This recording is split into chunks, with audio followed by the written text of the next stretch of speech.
Okay, a little glitch there. Welcome everyone. Welcome again to another week that we're having here. This time we're making it special. We've got Richelle from Keeping talking about PTSD, and it's a very interesting topic. This time we've had a chance to speak to Richelle about it. Something else comes to mind, and there's so many different things that we've managed to talk to her about, and it gets much more interesting as she talks more about her business at the same time. So, PTSD is post-traumatic stress disorder. There you go. Stress. I was waiting for someone to finish it for me. So that's what we're talking about today, and it's top as usual. So let's kick it off, Andrew.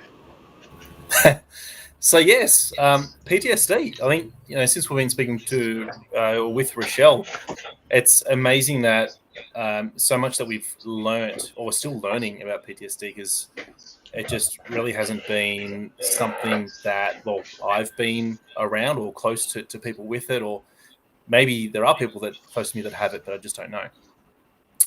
And yeah, going along the way, it's usually I've thought PTSD was always about. You see with army people, veterans, war veterans, servicemen and women, war veterans, and that's what PTSD was all about. Maybe because that's what the ads we've seen, or what's been, what we've seen on TV, or movies. It is. But lots of movies about it, talking about all things that happen to people, and it still happens, right? So. Yeah, so I guess that's why, to Richelle, there's actually much more to it. And Richelle, what is PTSD? So apart from being post-traumatic stress disorder, PTSD can happen anytime, anywhere, and it can bring on an array of change in your life. So people can go from having everything smoothly to then not being smoothly, because we're trying to understand the process of what's happening to them, and sometimes even why it's happening. And so, and can you tell us a bit? What's your story with living with PTSD? Give us a bit of a background, how it's come around about. So, no, that's fine. So my story is, so I'm a cancer survivor. And I developed PTSD from that because I would say the triggers of things that I weren't quite understanding as to why they were happening. And so that's my side of story. And then I also had a really bad sports accident, injury for say, and then I was finding that I wasn't able to attend certain places or be around certain things because it just brought back to that trigger point. So is it something that you get diagnosed with? Yes. So it's generally done through like a doctor that is an expert in a field of brain trauma or a traumatic event for say. Yeah. So this is the thing that has just opened up, that it's everywhere and in everything. But how can we are there signs that we can tell to help people, or how do we go about noticing if someone's got PTSD, or do we not know? You generally can't see it. You can't. It's not something visible. It's not something that you can just kind of like point out and notice it out of people. You won't ever see someone's PTSD. You might see a friend maybe declining an invitation to go somewhere, or not being comfortable being so involved in something. For example, my bad sporting injury was from soccer. So I actually stopped enjoying being around soccer. I didn't want to kick a ball around. Something's happening with my computer, so sorry. And so I developed that kind of sense with my PTSD already from my cancer. With my cancer, it was more or less me wanting to not go back into the hospital that treated me, not wanting to be in the waiting room, which then was bringing back memories, and just having that constant trauma, and then pain. So people generally can't see people's pain, and everyone's different too. So, you know, it's not something that you can look at someone and see. So what is, I guess, keeping you? Mm-hmm. How have you been going? Is that that's the catchphrase? Because that's, you know, how did that come about? What have you been up to? What have you been up to? What have you been up to? That's what it's all about. So I started the keeping you. Then I think maybe within a couple of months, I developed the what have you been up to, because I really got sick of people asking me, are you okay? You're looking down. And I'm just like, oh, please don't say that to me, because closed off answer questions, yes, no. I'm just like, no, that's not how I interact with people. And the way to really interact with someone is asking them a very open, broad question where you can really watch their body language and see how they're going to respond and if they're going to stick around or not. Because, you know, generally you can walk past someone in the street and say, yeah, g'day, and they just keep going. Same with like, are you okay? They'll be like, yes, no, and they'll just keep going. Or you'll just tell them, oh, you look down today, or you look like you must be sick or something. You can just like, yeah, no, this isn't the conversation I want to be, you know, having. I want the more open conversation. So what have you been up to kind of like led to the more open conversation, because you can really talk more or less than feeling like you're being invaded. So it's gives you a more open answer to then follow on with those, and work out how have they been going. And really connect with someone on a deeper level, rather than feeling like that you're being interrogated. So what makes people feel like what makes people feel like they need to retract, or feel like they don't want to be included into activities, or are these anxieties or these things that's are these fears inside what could eventuate? Are they thinking about things that could happen or something that hasn't happened? So each person's PTSD is individual to them and their triggers. So it could bring up an assortment of triggers that they might feel not comfortable around. Their anxiety might be triggered, or something really, really deep and personal that they haven't been able to explore further might be triggered.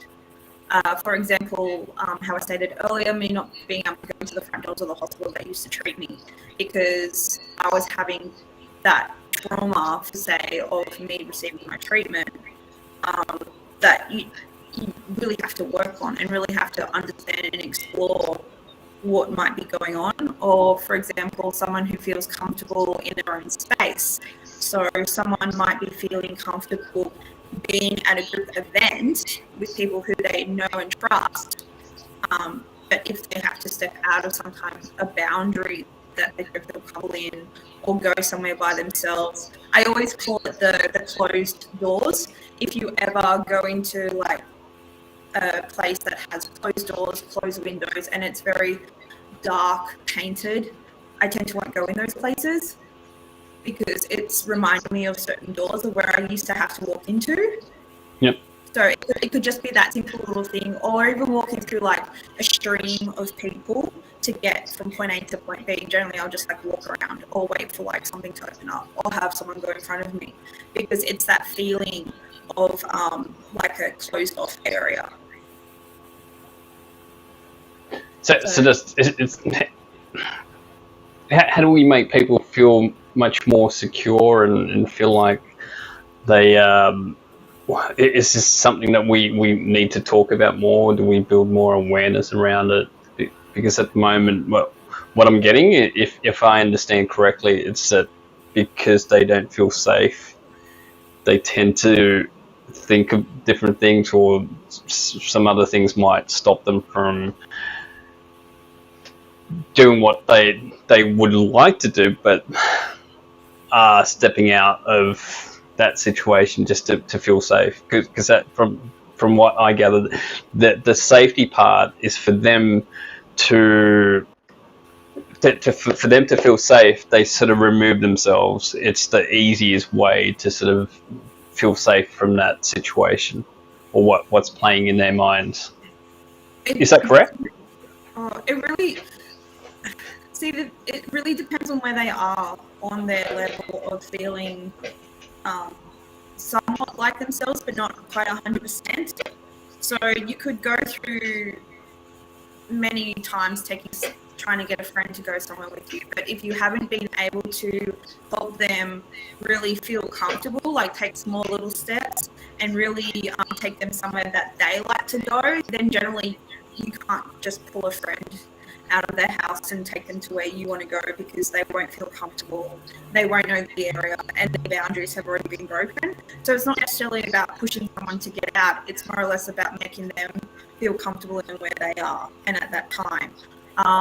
So a lot of the times when you might have a friend that you kind of like wanting to support, but you're not too sure on how to support them, I do encourage journaling a lot, and just writing just like a brief and then like a debrief after, and just going and having coffee and just kind of to see like how they feel, if you're wanting to, you know, support your friend more, especially if you've known they've been through something, because every person is different and not everyone will come out for coffee, not everyone will feel okay in a crowded place. Some people just want to go to a park and sit down or go for a bushwalk, but they want that friend there to support them.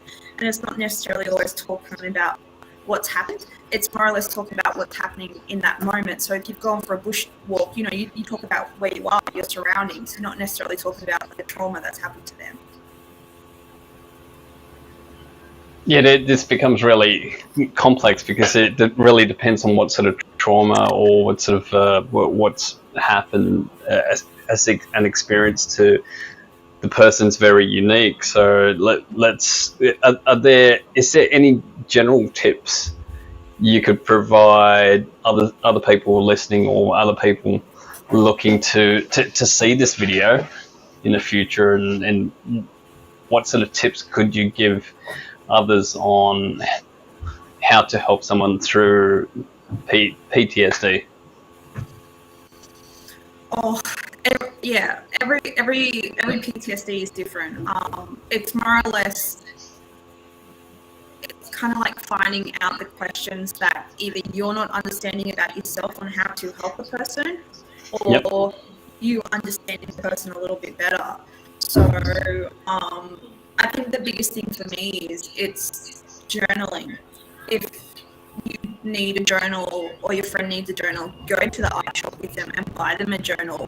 Start doing art classes with them. Start doing things where you're really enjoying using those senses, or over into bushwalking. Go bushwalking with them, more or less, that they feel comfortable in. But for me, it always comes down to journaling. It's my favorite thing. I always do some art, grab some paints. It's in itself, it's therapy, so it's art therapy. But do something that's like beneficial. So when you're doing journaling, you're writing the date, you're writing where you are, you're writing how you're feeling, and so on. Which I'd love to say more on, but that's something where it's like I really want people to reach out to me and kind of go through those steps that I've helped to develop. And something that I found that is a vital information compared for someone who is a lived experience, whereas a lot of people who sometimes don't feel so secure in sharing their lived experience, I can help share. Whereas sometimes if you go up to someone and you know they're going through stuff and you start hitting them with hard questions, they're just going to disappear from your life and they won't talk to you again. So it's really about knowing where the boundary is and knowing how to talk to that person without invading them. Was there anything else? Experience is such a big thing that you do like to share what you're going through with someone who's lived it, or gets an understanding of it. So keeping you, how can people reach out to you, Richelle? Through any of the social medias, through you guys. Head on to my website. It's keeping you. It's should be there. My number is posted on my Instagram, on my Facey, LinkedIn, YouTube. Get in contact and find out just some. I think it's just more or less like steps where you kind of like you just take every day. You've got to walk up a set of steps, so you got to walk up a hill. So I'm like that person who's just helping you to walk up the steps. Yes. So that's keepingyou.com.au. Is that correct? I think so. We'll jot that in. We'll jot that in. Put that into a lot of the messages, and we'll put it into the message. If anyone wants to get in touch with Richelle, you can get in touch with her through many different platforms at the same time. So through Facebook, it's all one word: keeping you. Yeah. And you'll be able to find it. Even if you search that on Google, you'll find you'll end up going to Richelle's website or one of her social media. Or something. Something will get to her, or just reach out to Andrew and myself, and just let us know if anyone has any questions. Just send us DMs, send us anything. We'll pass you on to Richelle, or even ask her if that's something that you're uncomfortable with. So please reach out, because that's all what we really want to do with what we're doing now. Is about talking about mental health, and would launch this discussion point about state of mind as part of that, talking about all these different mental health issues that have arisen, and we're only gaining more information about it because we're researching, we're actually talking to each other on the web, and since internet has blown up, you have all these different groups out there as well. But speak to someone that we know.